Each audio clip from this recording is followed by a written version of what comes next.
আসসালামু আলাইকুম ওরহমতুল্লাহি ওবারাকাতু। আজকের আলোচনার বিষয়বস্তু হচ্ছে আবদুল্লাহ শব্দটি মুফরদ না মুরাক্কাব।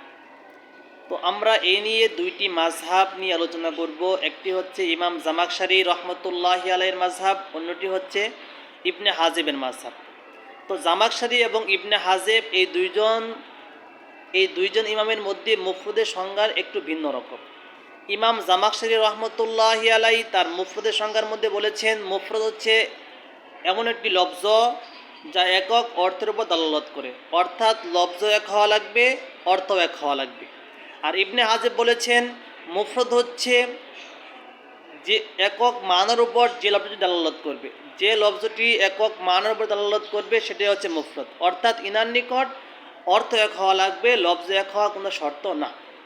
তাহলে আমরা আসি যে কিতাবুন শব্দটা মুফরদ না মুরাক্কাব। যদি আমরা ইবনে হাজিবের সংজ্ঞার দিকে লক্ষ্য করি যে অর্থ এক হওয়া লাগবে, লফজ এক হওয়া শর্ত না, তাহলে এই কিতাবুন শব্দের অর্থ হচ্ছে একটি বই। তাহলে ইবনে হাজিবের নিকট এই কিতাবুন শব্দটি হচ্ছে মুফরদ।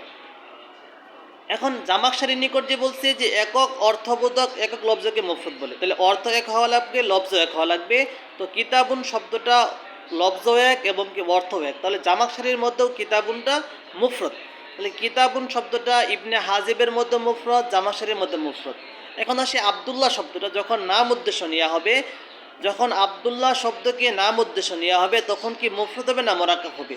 যদি আমরা ইবনে হাজিবের সংজ্ঞার দিকে লক্ষ্য করি যে উনি বলছে অর্থ এক হওয়া লাগবে, লফজ এক হওয়া শর্ত না, তাহলে ওনার নিকট আবদুল্লাহ যখন নাম উদ্দেশ্য নেওয়া হবে তখন একজন ব্যক্তির নাম অর্থ এক হয়েছে, তাহলে ওনার নিকট ইবনে হাজিবের নিকট এটা হচ্ছে মুফরদ। আর জামাখশারি যে বলছে যে অর্থ এক হওয়া লাগবে, লফজ এক হওয়া লাগবে, যে আবদুল্লাহি এখানে লফজ এক না অর্থ এক, তাহলে জামাখশারির মধ্যে যেহেতু লফজ এক হয় নাই, তাহলে জামাখশারির মধ্যে এটা মুরাক্কাব হয়ে যাবে। তাহলে আবদুল্লাহ শব্দটা জামাখশারির নিকট মুরাক্কাব, ইবনে হাজিবের নিকট মুফরদ।